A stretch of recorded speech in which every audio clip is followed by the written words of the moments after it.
Hello YouTubers, this is Stacker Prospector, and today I'm looking at Freedom Girl from the Silver Shield, Silver Round, Silver Bullet series, and it's minted by the Golden State at the minute. This Neo version is based on the Peace Dollar, and it's got a picture of a young woman. She's got windblown hair in an Art Nouveau style, feel to the piece. She has a Celtic pattern on her shoulder. On the other side is the Silver Shield, Silver Bullets, with 2017 date. The bullet layout frames the shield like a eagle.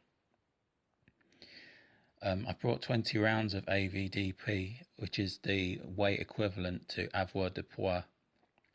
They're not measured in ounces, it's measured in pounds. I've got 20 in a tube, and I may put some in cases. So, like I said before, the design is referenced to the Russian master sculptor Grinan T, who's done a Freedom Girl in 3D form, which is quite a beautiful sculpture. It's really nice. It's the bust of the woman, so you get to see the top half of her.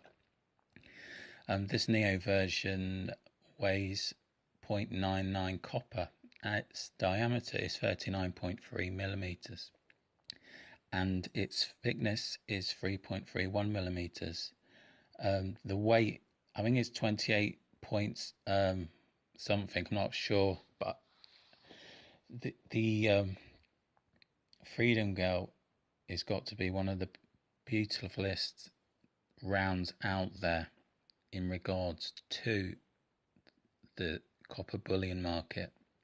There's a lot of quirky ones like your Zombucks, and which I'd like to get a series of.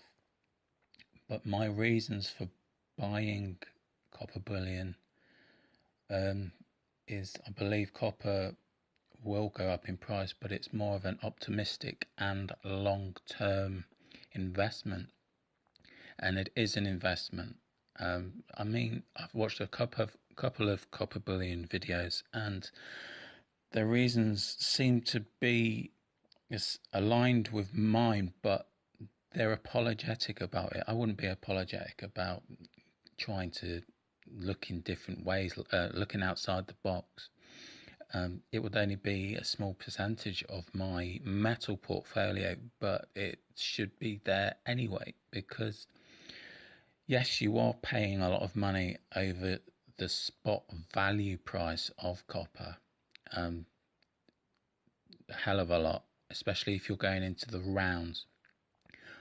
But another good way would be to buy bars, but you're still paying over spot. You're paying about three times over spot.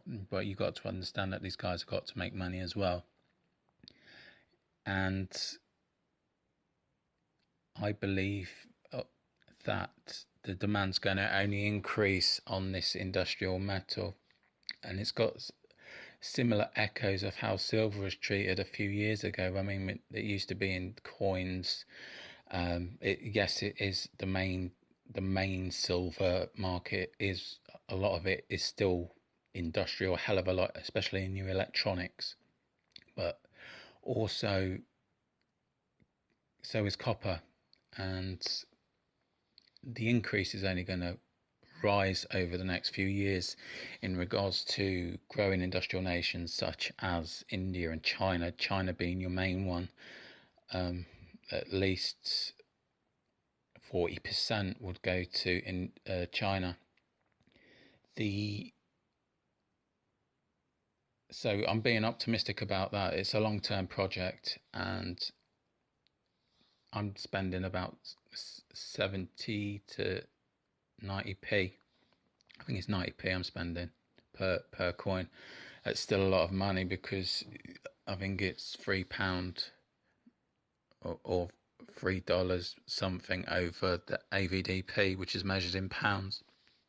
But anyway, it's not the primary reason for buying this. I'm also buying it for the numismatic and the aesthetic look of the coin.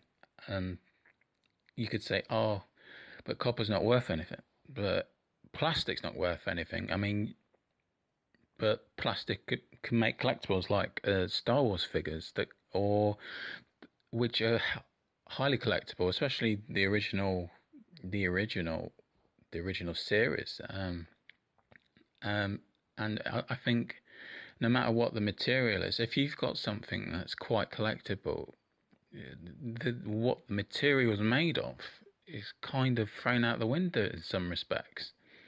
I mean, especially if you're a collector.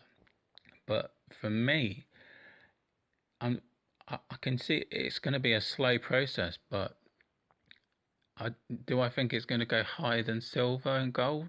No, but it's on the up, so